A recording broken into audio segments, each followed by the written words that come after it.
Hello, everyone. My name is Peter Lemmy. I'm so delighted to be on this platform with you and discuss with you an important topic that I felt to record so that all of us can benefit from these ideas, and then we see how practical it is to implement it.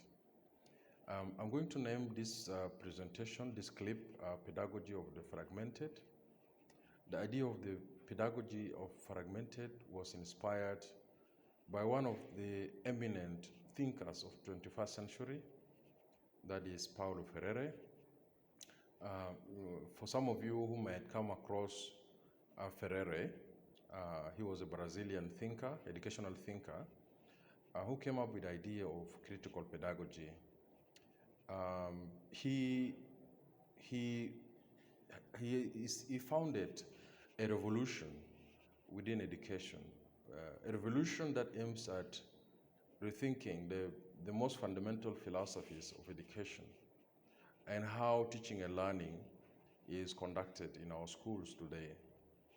And so in my presentation or in my discussion today, we will try to contextualize the critical pedagogy in an attempt to reimagine the role of education in South Sudan to consolidate national identity, to consolidate unity and cohesion among otherwise fragmented ethnicities of South Sudan. And so before we engage in this important topic, let us try to dissect the problem, because you need to state the problem and then try to propose a hypothesis or a solution. And then maybe in future, this hypothesis will be tested and we'll be see how practical it is or how viable it is. So let us do some situational analysis, try to understand the context of the problem or the crisis in South Sudan. In this process of analyzing the problem of South Sudan, we are not looking at the root causes of the problem. There are numerous reports, there are numerous documents, publications in that regard. But I'm trying to look at the impact of the crisis in South Sudan in order to examine the extent of the problem so that when we come up with a hypothesis, it will be directed to address some of these problems or some of these consequences of the problem in South Sudan. So according to numerous reports, it has been established that 1/3 of the population of South Sudan are displaced. They are displaced either in IDPs, the internally displaced camps, or in the refugees camps across the country, across the region. So we have South Sudanese in Sudan, a big population of them. We have South Sudanese in Uganda, in Congo, in Kenya, in Ethiopia, and some who have resources have sought refuge and they sought refuge in other countries. So 1/3, that is 3 people among every 10 South Sudanese are in displaced places, like in camps and IDPs camps. The second consequences of our problem in South Sudan, which is very evident for people who are within the country, is the question of the high inflation. The exchange rate is very high. Nowadays, if you go to black market, the exchange rate of the USD to pounds, SSP, is around 45. So per every $100, you exchange it for 45, 46 South Sudanese pounds. And not only that, the high inflation has caused a surge in prices of commodities in the market. And so everything is given a USD value, And instead of buying things in, of course, you will use the pounds, but the value that is given to the goods are in USD. And so you see the prices of things are very high in the market. Another consequences of the crisis in South Sudan is the rampant insecurity. The roads are not safe. You can't move from Juba to Torit. You can't move from Juba to Yambio. You can't move from Juba to Bor, and even from Bor to Bahr Ghazal. So the insecurity is so rampant. Every day you hear cases of cattle raids, you hear cases of road ambushes, you hear cases of intercommunal violence. So there is a rampant insecurity in the country, you know. And by the way, there are some estimates that one may die. The lifespan of South Sudanese is in a dire situation, is in a very critical and a high situation. So people die. You know, in South Sudan, you might probably die of someone come to shoot you, or you may fall victim of an ambush. You know, so the insecurity is a serious problem. Another issue in South Sudan is fragile institutions.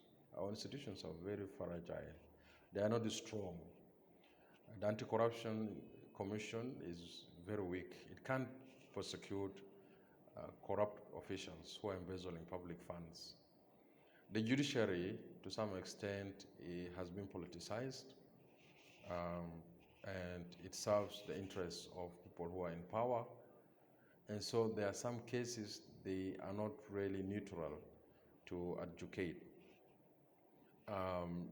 So across government institutions, you see this weakness. Employees are not paid their salary on time, and so there's an efficiency problem.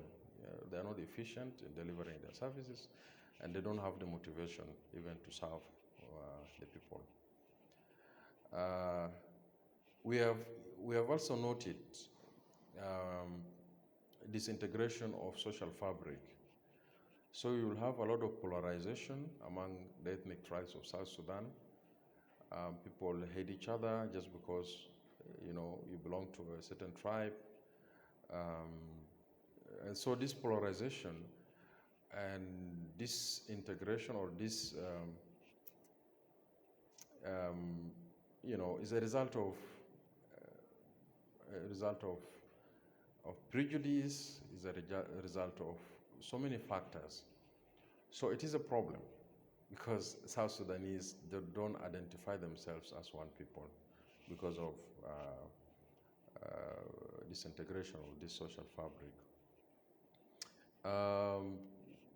Of course, the question of power struggle has been an issue.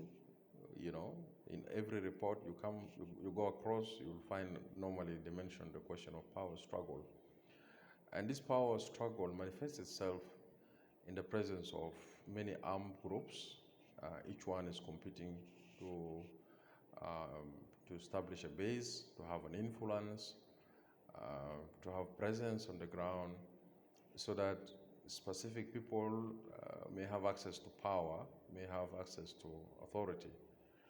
And so the power struggle has exacerbated the problem of our problem in South Sudan.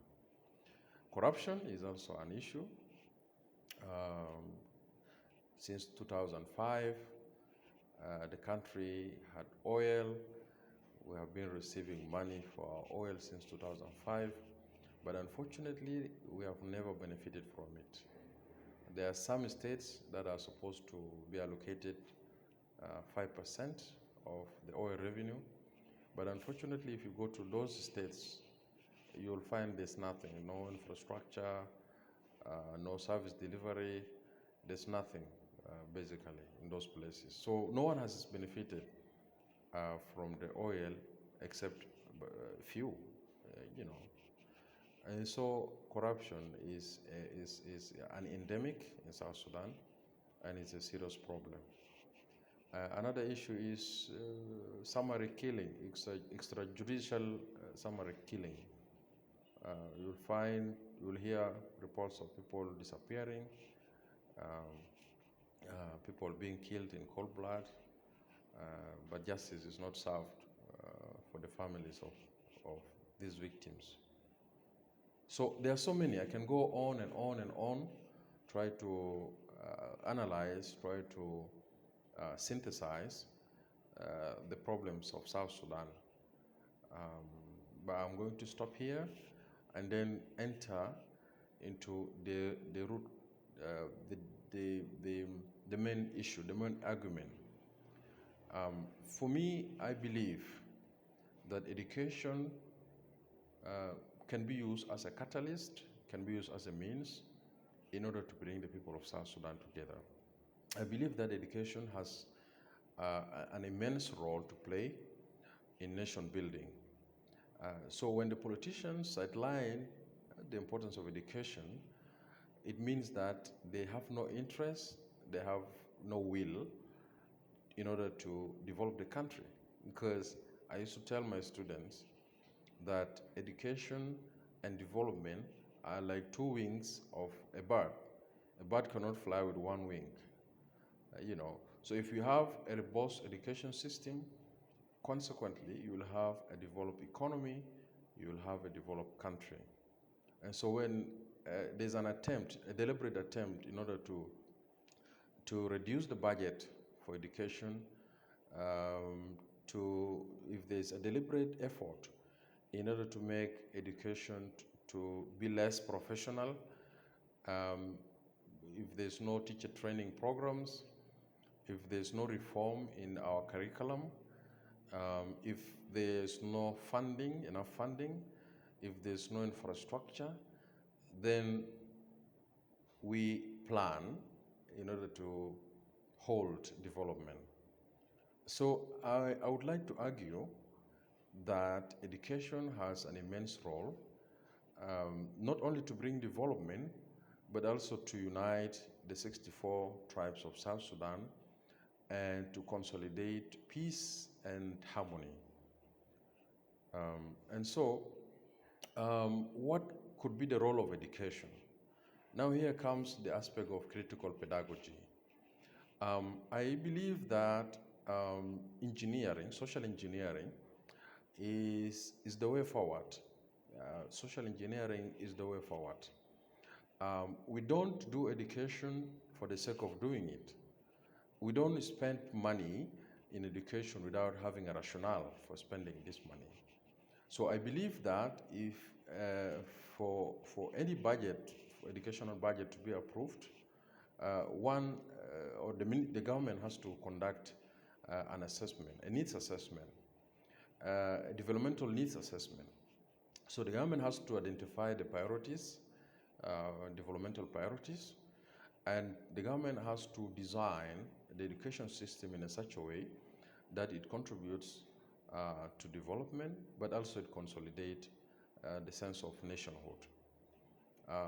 Because when you engage education in solving this problem, you don't only solve the economic aspect of the problem, but you also solve the social aspect of the problem. So for example, if you wanted to develop our infrastructure, for example, we wanted to have roads, we wanted to have bridges, we wanted to have electricity. What needs to happen is that the government has to identify clearly these developmental needs, and then the government has to revise the curriculum from primary to secondary school so that STEM education or vocational education is encouraged. And at the university level, the government offers a scholarship, free scholarship for people who wanted to study engineering. And also there should be some spending in the budget for development. So this is just an example of how education can be used in order to develop the country. And there are so many incidences. I can go on and on in order to mention some aspects where social engineering can contribute to development and also the sense of identity in the country. So I have some suggestions some proposals on how education can be used, or what can be used specifically in order to consolidate national identity, cohesion, establish, bring people together to coexist peacefully, and therefore ensure a breeding ground for development. I would like to suggest some few things that I believe, if done, South Sudan within a short time would develop to be a very powerful economy in the region. One, the idea of national service. I don't want to pretend that this idea is new. There are countries who are doing national service. Israel, for example, is one of these countries. Ghana, Nigeria, and many other countries. They're doing what we call national service. But the connotation of national service in these countries that I've mentioned has military aspect, So you go for training, military training, for a period of one year. I mean, you go for training. After training, you go and serve your country for a period of 1 year. The idea of having this system of national service in those countries is because they felt threat. For example, in the case of Israel, Israel is surrounded by countries that are very hostile to even the very existence of the country. And therefore, everyone has to be trained in combat so that if needs be, they are ready to defend the country. Nigeria, the same. Ghana, they have their different circumstances. But what I'm suggesting here is that everyone who reaches a specific age or who reaches specific education level would be used by the country in order to serve developmental needs in other parts of the country. For example, if I'm a Bari, for example, and I went to medical school, I finished medicine, for example, the country would use me in order to go and practice medicine in those places where doctors are not there. So, for example, I would be deployed to go and work in Wau, for example, in any county within Wau or Western Bahar Gaza. I go there to serve, to practice my medicine in order to help the poor people in those places. So the government could make use of the immense or the huge human resources that are there. Every year you hear Jama Juba is graduating thousands of students, Jama Bargazal, Upper Nile, Jongarang, on top of these private universities. The government could initiate this national service. Of course, it has to be legal. It has to be approved by the parliament. It has to, it has to follow the right procedure. But once it is done, I believe the government can make use of the huge human resources that are prepared in the institutions of higher learning every year. So, for example, if I'm a teacher, I am to be deployed, for example, in Bor. I go and work there for 1 year. So what happens when I go to Bor? When I leave my place and I go to another place, what happens? What happens is that in a period of 1 year, you will learn how to coexist with these people you are going to serve. You will learn their language, you will learn their culture, you will understand their philosophy, and therefore coexistence becomes an easy thing. I believe this ethnic polarization is a result of not only ignorance, but because we don't know the other. Phobia comes when you are uncertain about the intentions of the other, when you are not sure, that the other is with you in the same page. So I believe, imagine every South Sudanese is deployed to go and work in a different place for a period of 1 year. When they come back home, they don't come back the same. So this national service aims at not only contributing to developmental needs of the country, but also to some extent it helps to reduce prejudices that our tribes have for each other. It will contribute for cohesion and therefore unity as the final end. So I believe national service should be introduced. I also believe that compulsory boarding schools should be introduced to the country. What happens in these boarding schools is that you'll have children at a tender age, all brought to one place. They are taught, by the same teachers for a period of 8 to 12 years. 8 years of primary and then 4 years of secondary school, that makes 12. So imagine if you bring every child to one location, from different, what I mean here is you bring children from different locations to one place and you train them for 8 years. What happens is that they will understand each other, they will come to know each other, they will learn the cultures of each other, the language of each other, they will learn how to live together. Because I believe these prejudices has been exercised at in a tender age when the children are still young. So you'll find in the families, people tell their children that this tribe is bad, these people are bad. And so the children grow with these ideas of that our tribe is the best and the other tribe is bad. So for example, if we take children from Juba to a boarding school in Bor, and we bring children from Bor to a boarding school in Juba, what happens is that the environment itself, they will get used to the environment, they will get used to, the surroundings, the people in these places. So coexistence become possible, In the past, there used to be, before Addis Ababa Agreement or slightly after Addis Ababa Agreement, there used to be some few secondary schools in South Sudan. So we used to hear of Rumbek Secondary School, we used to hear of Lanya, the one in Lanya, we used to hear of Tijaria sometimes later. And so you'll find everyone goes to Rumbek to study secondary school, which is, I believe, is a good idea, So introducing compulsory boarding schools will contribute in order to achieve coexistence. And this idea of compulsory boarding in school, to some extent, was inspired by Plato. The Plato, with his own educational philosophy, he spoke of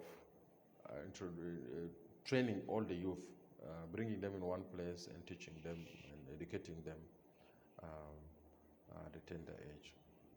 I also believe that our current curriculum will not address the issue of polarization, ethnic polarization in the country. The curriculum has very good objectives, but these objectives are not realistic, and I don't see practical program that aims at translating these objectives of the curriculum to realities. These ideals enshrined in the curriculum, I think the designers did not contextualize it, and maybe the politicians who were engineering these processes have their own agenda. And so I believe that this curriculum might not achieve the objectives that are enshrined in it. So I think that we need to change the curriculum based on our priorities in the country, based on our culture as South Sudanese, based on our vision on where we wanted to go in few years. So I believe that the curriculum has to be changed. I also believe that this wide spread um, existence of arms in the hands of civilians is a threat, is a national threat. So I believe a wide, countrywide disarmament exercise has to be launched. It has to take into account human rights, you know, because some of these disarmament exercises are done in such a brutal way that many people lose their life because of that. But of course, I believe for disarmament to happen, there has to be implementation of arm embargo on the one hand to stop the inflow of weapons in the hands of government and these weapons find its ways in the hands of civilians. But also disarmament should be done so that we can ensure that government would be the only body that guarantees security to the people of South Sudan.